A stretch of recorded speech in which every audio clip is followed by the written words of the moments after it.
بسم اللہ الرحمن الرحیم۔ السلام علیکم دوستو۔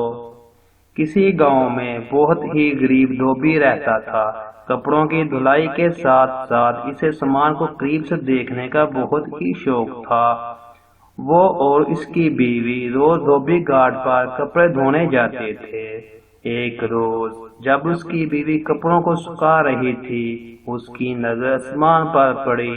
کیا دیکھتی ہے کہ آسمان سے ایک ہاتھی اترتا ہوا زمین پر اتر رہا ہے۔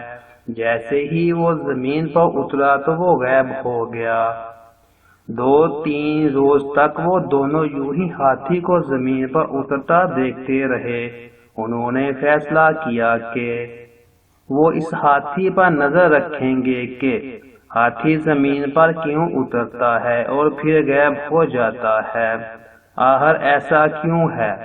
اگلے دن دونوں شدت سے اس ہاتھی کا انتظار کرنے لگے، آسمان پر بار بار نظر دوڑانے لگے۔ آخر ان کو آسمان سے ہاتھی زمین پر اترتا نظر آ ہی گیا۔ دونوں اس کے پیچھے چل پڑے۔ ہاتھی گنے کے کھیتوں میں گھس گیا اور خوب پیٹ بھر کر کھانے لگا۔ ہاتھی کا پیٹ بھرا اور اڑنے کے لیے تیار ہو گیا۔ جیسے ہی اس نے اڑان بھری، دونوں میاں بیوی نے بھی ہاتھی کی دم پکڑ لی اور ہاتھی کے ساتھ اڑنے لگے۔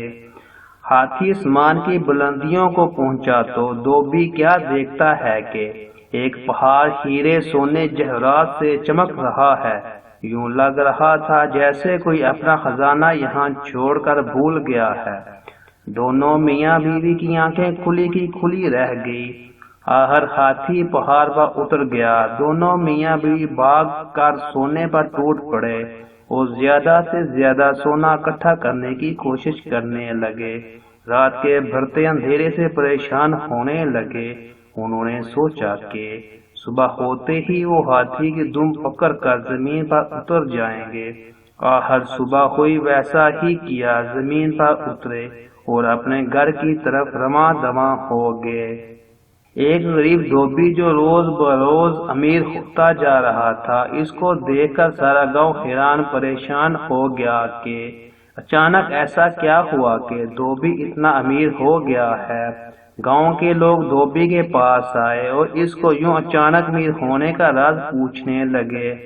دھوبی ان کو کچھ نہ بتاتا۔ ایک دن دھوبی کسی کام سے شہر سے باہر نکل گیا۔ اس بات کا فائدہ اٹھاتے ہوئے ان کی ہمسائی دھوبن کے پاس آئی اور باتوں باتوں میں خزانے کا راز اگلوا لیا۔